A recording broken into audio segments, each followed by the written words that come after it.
Bonjour à tous, bienvenue à la prochaine session de vidéo Quand on dessine, qu'est-ce qu'on voit. Et dans cette vidéo, je vais vous juste montrer approximativement comment faire un espace, disons, intérieur en perspective avec jusqu'à 2 points de fuite. Donc, disons, bien sûr, au départ, on fait comme d'habitude, ligne horizontale, d'accord? Et on choisit un point de fuite ici, disons, un point de fuite ici. Le plus loin, tant mieux, parce que la perspective ne va pas être trop défaite. Et personnellement, si je veux chercher les premiers côtés des chambres, disons, si on regarde les plans, on va se faire un petit plan, c'est toujours mieux, faire un petit plan, et disons que ça va être à peu près rectangulaire. Et bien sûr, sur ce plan-là, on va faire un petit, voilà, on va faire quelque chose de simple juste pour vous montrer parce que ça c'est vraiment une très courte vidéo. Donc voilà, disons on lit, disons ici, voilà, on va faire peut-être en table quelque chose ici, peut-être la porte on va faire peut-être ici, à ce moment-là, peut-être en fenêtre ici, peut-être en table, peut-être placée comme ça, voilà, vous pouvez faire n'importe comment, mais juste pour cette vidéo-là, et peut-être un tabouret arrondi, voilà, quelque part ici, voilà. Ça peut être tabouret, on plante, je sais pas, dans les potes, pas grave, mais l'important c'est placer les choses, vous pouvez faire, placer n'importe quoi, essayer de, voilà, voir comment ça va marcher dans 2 points de fuite. Donc, comme vous savez, c'est toujours essentiel. Éloigner le point de fuite, c'est toujours mieux. Donc, on va décider que, disons, la première partie de mon cellulaire, là, il faut établir où il va être. Donc, disons, je décide qu'il va être à quelque part, voilà, ici, la première, d'accord? La première partie.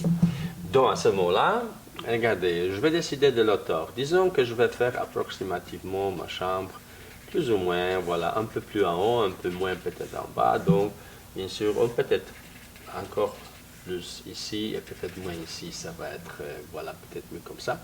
Donc, allons-y. On va faire les points de fuite d'ici. Point de fuite. Voilà, 2 points d'ici. Maintenant, 7 points-là, on va faire la connexion ici. On va essayer de faire par un geste approximativement comme ça, voilà. Et l'autre à quelque part ici, d'accord? Donc, regardez, maintenant là, on a un espace rectangulaire, on veut montrer, on peut commencer par cette partie des murs. Donc, à ce moment-là, on va choisir à peu près cette longueur-là. D'accord? Mais si on veut, dans ce moment-là, on va montrer les pièces de ce côté-là. Ou on veut montrer la pièce de ce côté-là. D'accord? Si on veut montrer de ce côté-là, donc, bien sûr, je commence par les plus courtes, d'accord? Maintenant, je réfléchis un petit peu, est-ce que ça va être mieux? Peut-être ça va être mieux si je vais montrer les portes, tout, ça va être peut-être mieux choisir ce côté-là, d'accord? Mais vous pouvez choisir n'importe quel côté, finalement, d'accord? Peut-être on va choisir, voilà, celui-là, en face, en front. Donc, j'ai établi que les murs, celui-là, c'est fini ici, voilà, donc, j'ai à peu près cette grandeur des murs, ok.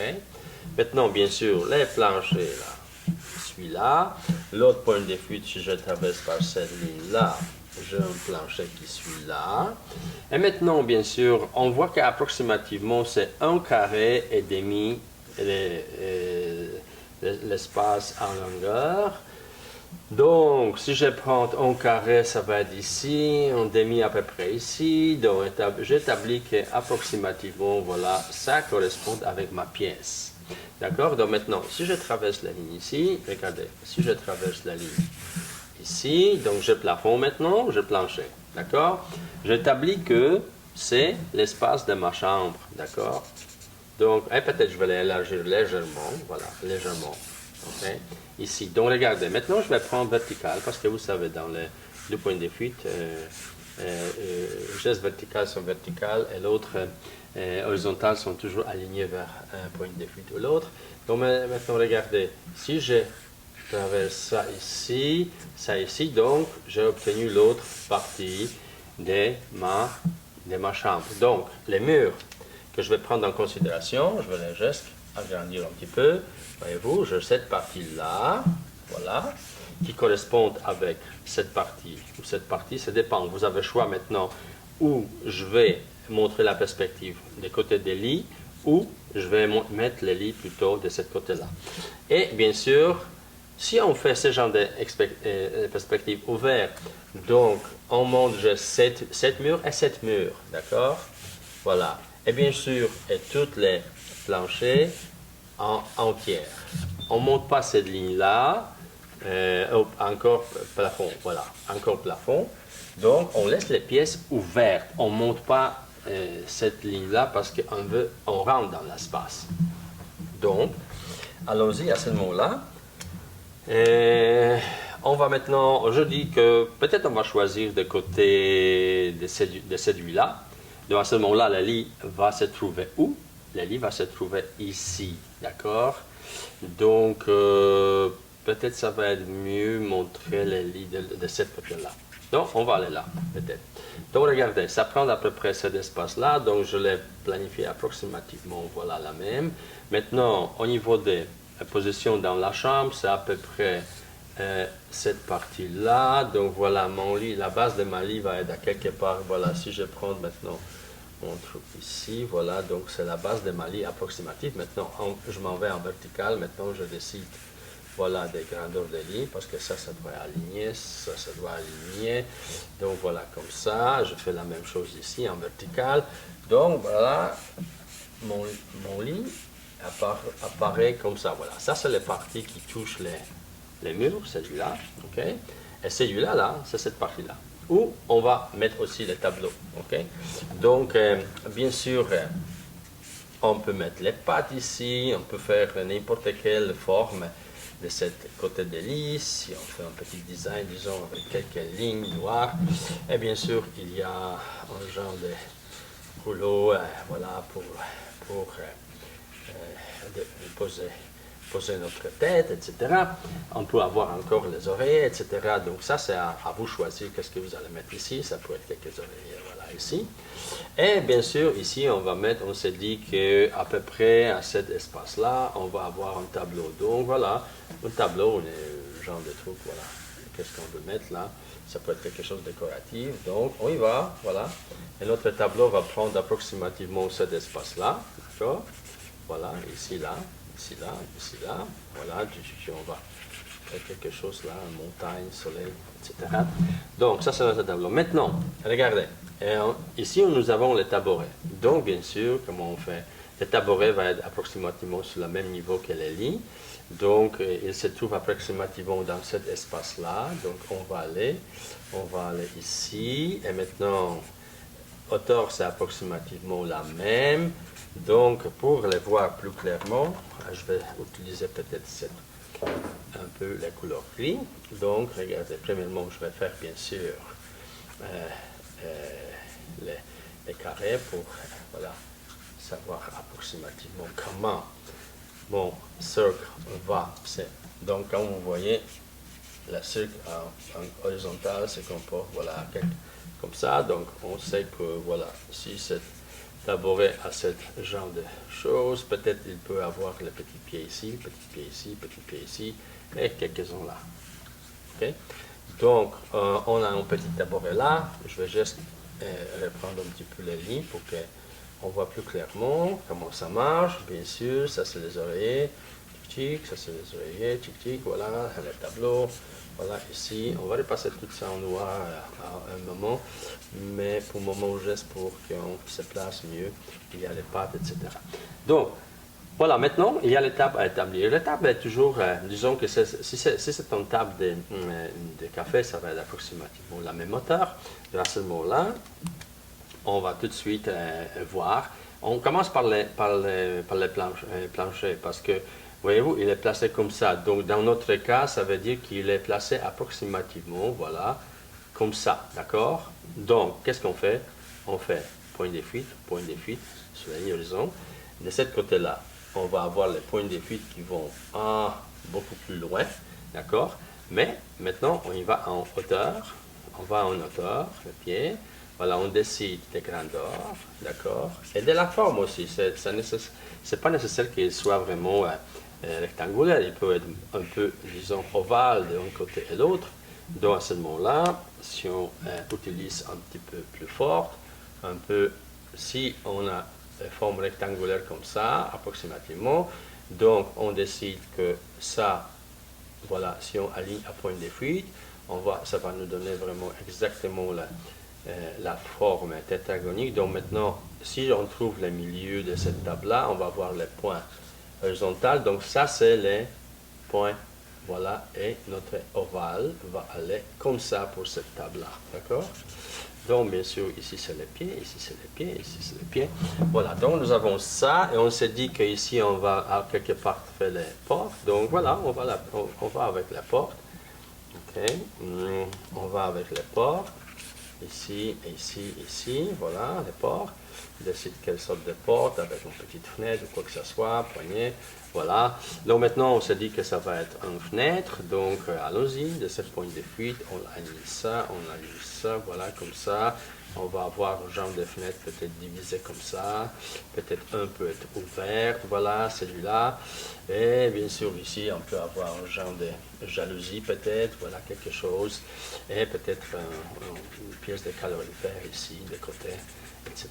Et bien sûr, les planchers, on peut décider si ça va être carré ou non, mais ici, on peut avoir, disons, si on prend, voilà, point, comme ça, on a un milieu, on peut suspendre, disons, en lampe, voilà, ce genre-là, ou n'importe quel, mais on se casse pas tête nécessairement. On peut même décider que notre plafond va être un peu plus élaboré, ça veut dire deux dimensions. Donc ici, on peut avoir la lumière un petit peu qui sort au-dessus de cette forme-là. Et voilà, et ça peut être même un genre de, voilà, carré, carré, carré. Voilà, on a une division, ça peut être le miroir ou quoi que ce soit. Donc maintenant, si je prends noir, on peut maintenant voir un peu mieux qu'est-ce que nous avons préparé ici. Et dans ce cas-là, on va faire, voilà. Donc, notre espace va ressembler à quelque chose, voilà, pour le moment, comme ça. Donc, on a des lits là, notre lit, ça c'est notre tabouret ici, d'accord? Voilà, le tabouret ici. Maintenant, notre lit, voilà. Et bien sûr, on peut avoir un genre de couverture ou quelque chose décoratif là. Il y a notre oreiller ici, voilà, ici. Les oreillers sont là, le tableau est là, le tableau est là. Voilà, voilà. Donc, toutes les lignes rouges que j'ai faites là, vous faites vraiment très gentiment. Hein. C'est vraiment les crayons H, disons, 4 ou quelque chose. Et après, avec HB, vous faites, une fois vous avez tous les objets, voilà, placés, etc., vous pouvez, avec HB, vraiment renforcer certaines lignes. Et bien sûr, vous pouvez toujours après utiliser encore ou les feutres ou crayons pour mettre un peu de couleur dans l'espace et tout ça, tout ça.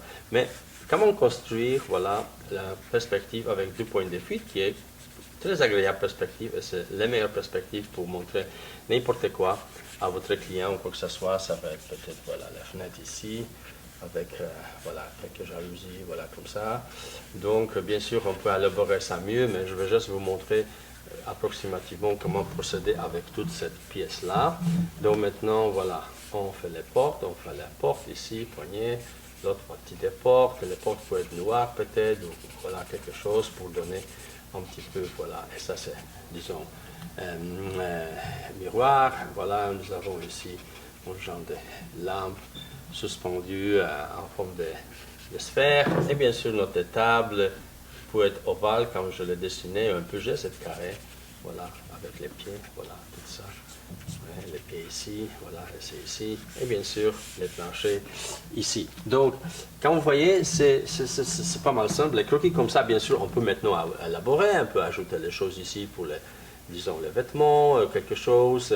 Voilà, ça pourrait être un miroir, voilà, comme ça, quoi. On peut se voir chaque matin quand on se réveille, etc. Donc, bien sûr, les planchers, ça pourrait être ou avec les bois, etc., toutes les lignes alignées à un point de fuite, ou l'autre, ça dépend de quel, bien sûr, les veines de bois, si jamais c'est les planchers de bois, etc. Donc il y a plein de choses à faire, mais la meilleure façon de travailler, c'est comme ça, d'accord? Si vous pouvez trouver les points de fuite, bien sûr, sinon on peut même assumer ce genre de choses. Si vous voulez être vraiment exact, il faut toujours choisir les points de fuite. Si vous n'avez pas assez d'espace, collez un papier plus long qu'ici, un papier de ce côté-là, traversez la ligne horizontale et trouvez les points de fuite, et avec une longue règle, trouver toute cette